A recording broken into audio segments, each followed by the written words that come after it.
2025 में शनि बदलने वाले हैं अपनी चाल। सिंह राशि वालों पर होगा कुछ ऐसा असर। जाने लोहे के पाए में शनि का सिंह पर प्रभाव। मेरे YouTube पेज एस्ट्रोनॉट पर आपका स्वागत है। नमस्कार, मैं हूं नरेश कुमार। सबसे पहले उन दर्शकों का धन्यवाद जिन्होंने पेज को सब्सक्राइब किया है, पेज के वीडियोस को शेयर कर रहे हैं, लाइक कर रहे हैं और कमेंट बॉक्स में हमें अपनी राय भी लगातार भेज रहे हैं।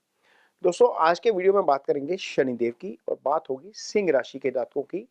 शनिदेव जो हैं वो 29 मार्च 2025 को गोचर करेंगे मीन राशि में। मीन राशि में शनिदेव का गोचर जो है वो सिंह राशि के ऊपर ढैया ले आएगा, क्योंकि यहाँ पर शनि अष्टम भाव में गोचर करेंगे। यानी कि सिंह राशि के जातकों पर शनि की ढैया शुरू होने जा रही है। ढैया तो शुरू होगी, लेकिन ज्यादा समस्या की बात यह है कि शनि देव जो है वो लोहे के पाए में रहेंगे। एक तो अष्टम में आ जाना शनि का और दूसरा लोहे के पाए में आ जाना, ये सिंह राशि के जातकों के लिए अच्छा नहीं है। इसका एक कारण ये भी है कि सिंह राशि के जातकों के लिए शनि अच्छे फल नहीं करते। कारण यह है कि शनि सिंह राशि के जातकों के लिए मारक भावों के स्वामी हो जाते हैं, इसलिए शनि का फल जो है वो अच्छा नहीं होता। शनि की जो मकर राशि है को ये जो सिंह राशि है उसके जातकों के लिए छठे भाव में आती है। शनि की कुंभ राशि जो है वो सप्तम भाव में आ जाती है। छठा रोग ऋण शत्रु का भाव होता है और सातवां मारक स्थान होता है। शनि चूंकि दोनों खराब भावों के स्वामी हैं, इसलिए अपनी अंतर्दशाओं में और प्रत्यंतर दशाओं में सिंह राशि के जातकों के लिए अच्छा फल नहीं करते। सिंह राशि सूर्य की राशि है और सूर्य और शनि में मित्र भाव नहीं होता, इस कारण भी शनि का परिणाम सिंह राशि के जातकों के लिए खराब रहता है। हालांकि जो पिछला गोचर रहा है शनि का, वो भी बहुत ज्यादा अच्छा नहीं रहा है सिंह राशि के जातकों के लिए। इसका कारण यह है कि शनि एक तो सीधा सप्तम भाव में गोचर कर रहे थे और दूसरा शनि पहले भी लोहे के पाए में थे। शनि का 2023 में जब गोचर हुआ था, ये कुंडली आपके सामने लगी हुई है, उस समय जो ट्रांजिट कुंडली होती है, शनिदेव जब राशि में प्रवेश करते हैं तो उसकी एक कुंडली बनती है। उस कुंडली में चंद्रमा की पोजीशन देखी जाती है। यहाँ पर सिंह राशि में चंद्रमा की पोजीशन है और चंद्रमा की पोजीशन के हिसाब से लोहे का पाया निकला था सिंह राशि के जातकों के लिए। अब यहाँ पर दोबारा जब कुंडली बन रही है 29 मार्च 2025 की लगभग 11 बजे के आसपास का समय रात का, जब शनि गोचर करेंगे, तो जो कुंडली बन रही है वो भी कुंडली जो है वो इस तरीके की बन रही है कि शनिदेव लोहे के पाए में आ रहे हैं। अब यहाँ पर चंद्रमा का गोचर अष्टम भाव में जाना, जब शनि की ट्रांजिट हो रहा है, शनि तो अष्टम भाव में आ ही रहे हैं, चंद्रमा भी अष्टम भाव में आ गए हैं, तो इस कारण वो लोहे का पाया हो गया है। चंद्रमा जब 4 8 12 में चले जाते हैं ट्रांजिट कुंडली में, तो लोहे का पाया माना जाता है। लोहे का पाए का जो फल होता है वो अच्छा नहीं होता, इसलिए सिंह राशि के जातकों को कुछ सावधानियां जरूर रखनी पड़ेंगी। ये लगभग 1061 दिन का पीरियड है। शनि जब गोचर करेंगे तो 1061 दिन वहीं रहेंगे। ये 29 मार्च 2025 से लेकर 23 फरवरी 2028 का पीरियड है। ये 1061 दिन है जब शनि यहीं पर रहेंगे, ये लोहे के पाए में होंगे और लोहे का पाया और ढैया साथ साथ चलेंगी। हालांकि इसके बीच 140 दिन के आसपास का समय ऐसा होगा जब शनि वक्री अवस्था में चलते हुए वापस कुंभ राशि में भी आएंगे, लेकिन फिर भी 921 दिन का समय ऐसा रह जाएगा जब शनि जो है वो ढैया में रहेंगे और आपको उसके खराब परिणाम मिल सकते हैं। अब कहां पर खराब परिणाम मिलेंगे ये थोड़ा सा बताते हैं इस वीडियो में। और दो डेट्स आप खास तौर पर नोट करिए, ये बहुत ज्यादा अच्छी नहीं है आपके लिए। पहली डेट है आपके लिए 29 मार्च से लेकर 29 मार्च 2025 से लेकर 29 मई 2025 तक की, यानी कि दो डेट्स हैं। इन डेट्स के मध्य का समय 2 महीने का ज्यादा अच्छा नहीं है, कारण राहु ऑलरेडी अष्टम भाव से गोचर कर रहे हैं। अष्टम भाव में राहु का गोचर अच्छा नहीं है और शनि यहाँ पर उसके साथ आकर युति करेंगे 2 महीने के लिए। ये 60 दिन का समय है जब आपको विशेष ध्यान रखना है, खासतौर पर अपनी सीक्रेसी को लेकर, अपनी ड्राइविंग को लेकर। चूंकि अष्टम भाव हानि का भाव होता है, एक्सीडेंट का भाव होता है, ये आयु स्थान होता है, ये लंबी बीमारी का भाव होता है, इसलिए दो पाप ग्रहों का यहाँ पर आना एक साथ अच्छा नहीं है। यहाँ पर 2 महीने के लिए जरूर ध्यान रखिएगा। 29 मई को राहु आगे निकल जाएंगे, सप्तम में आ जाएंगे, लेकिन शनि वहीं पर रहेंगे। शनि यहाँ पर जब रहेंगे तो तीसरी दृष्टि से आपके दशम भाव को देखेंगे, ये आपका कर्म भाव होता है। लाइफ में आपका कारोबार कैसा रहेगा ये सारा दशम भाव से आता है।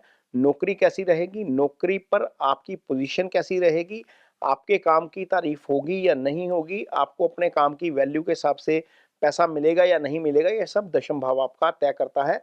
आपकी प्रतिष्ठा, कार्यस्थल पर आपका जो प्रभाव है वो दशम भाव ही तय करता है। तो लिहाजा दशम भाव से संबंधित फलों में कमी आ सकती है। आप कारोबार कर रहे हैं, वहां पर आपको अड़चनों का सामना करना पड़ सकता है।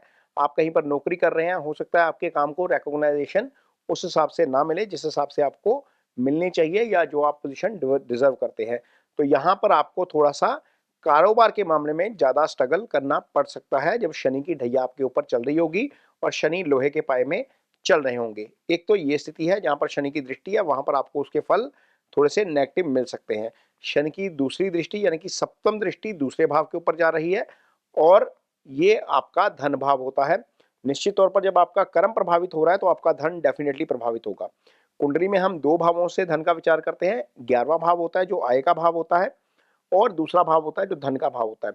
11वें भाव से आय आप अर्जित करते हैं, आप रूटीन में जो कमाते हैं। धन संचित जो होता है वो दूसरे भाव से होता है, यानी कि जो आप धन धन जमा कर रहे हैं उसमें थोड़ी सी कमी आ सकती है या वो प्रोसेस स्लो हो सकता है आपके सेविंग का, या ऑलरेडी जो धन आपके पास है उसमें गिरावट आ सकती है। यहां पर शनि की दृष्टि का प्रभाव इतना जरूर पड़ेगा आपके ऊपर। दूसरा भाव आपकी वाणी का भाव होता है। सिंह राशि के जातक छोटी सी बात के ऊपर भी एग्रेसिव हो जाते हैं क्योंकि ये फायरी साइन है। यहां पर जब तक शनि है आपको अपनी वाणी के ऊपर थोड़ा सा कंट्रोल रखना है, आपने अपने इमोशंस के ऊपर कंट्रोल रखना है। ओवर रिएक्शन से बचिए, इससे आपको नुकसान हो सकता है। दूसरा भाव आपके कुटुंब का भाव होता है। चूंकि शनि का प्रभाव है, आपकी वाणी उसके द्वारा प्रभावित हो रही है, तो निश्चित तौर पर आपके रिलेशनशिप में उसका जो है वो खराब असर हो सकता है। इसलिए इस चीज का खास तौर पर ध्यान रखिए, अपना ओवर रिएक्शन नहीं करना है। इससे आपकी कुटुंब मैरिड लाइफ यानी कि आपका पारिवारिक माहौल जो है वो नहीं बिगड़ेगा।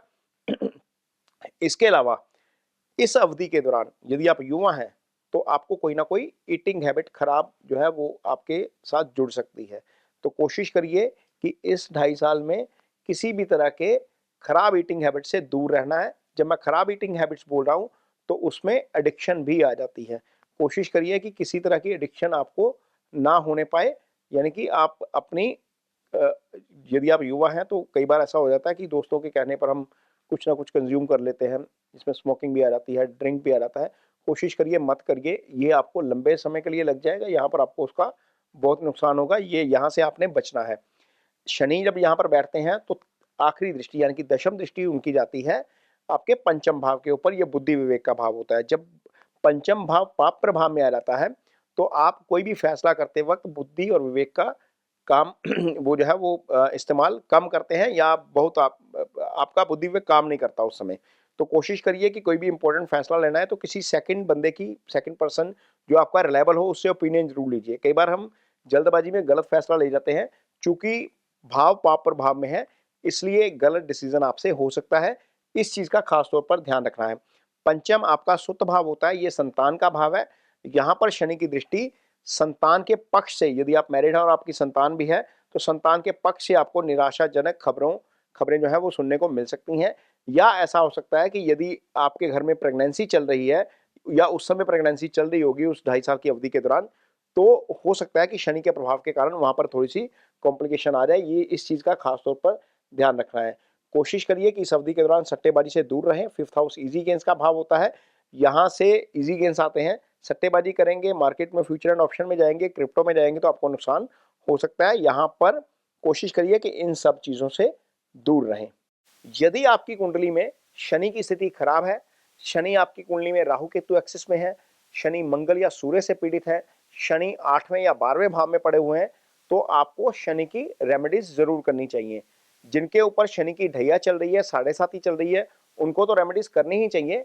अदरवाइज भी जिनकी कुंडली में शनि की स्थिति कमजोर है या अस्त स्थिति में है, उनको शनि का जो मंत्रास है ओम शन शनिश्चराय नमः का जप करना चाहिए। पीपल के पेड़ को जो है वो पानी दे सकते हैं, ये अच्छी रेमेडी है शनि की। यदि आपके अंडर लेबर काम करती है या आप ऑफिस में सीनियर हैं, आपके अंदर जूनियर काम करते हैं, उनके साथ आपका बिहेवियर जो है वो कॉर्डियल होना चाहिए। उनके ऊपर ज्यादा गुस्सा मत करिए, क्योंकि शनि जो है वो मासिस के कारक ग्रह होते हैं। आप जितना मर्जी डोनेशन कर लीजिए, यदि आपका बिहेवियर आपके अंडर काम करने वाले लोगों के साथ ठीक नहीं है तो आपके लिए वो अच्छा नहीं होता, शनि उसके अच्छे परिणाम नहीं करते। डोनेशन के रूप में आप काली उड़द की दाल शनिवार शाम के समय दान कर सकते हैं। दान करते वक्त और मंत्रास करते वक्त ओम शं शनिश्चराय नमः का जो जप करना है हमने, इसका जो बीज मंत्र है, ये करते वक्त आप अपना संकल्प जरूर लीजिए। संकल्प में आप अपना नाम बोलेंगे, अपना गोत्र बोलेंगे, अपनी राशि बोलेंगे और जिस मकसद के लिए आप जो है वो ये रेमेडीज कर रहे हैं, ये उपाय कर रहे हैं, वो बोलेंगे, तो उससे डेफिनेटली आपको शनि के जो खराब प्रभाव आते हैं उनसे मुक्ति मिलने में सहायता मिलती है। ये वीडियो आपको कैसा लगा इस पर कमेंट बॉक्स में अपनी राय जरूर दीजिए। यदि ये वीडियो अच्छा लगे तो उसे शेयर जरूर करिए, पेज को सब्सक्राइब जरूर करिए। इसके साथ ही मुझे दीजिए इजाजत। नमस्कार।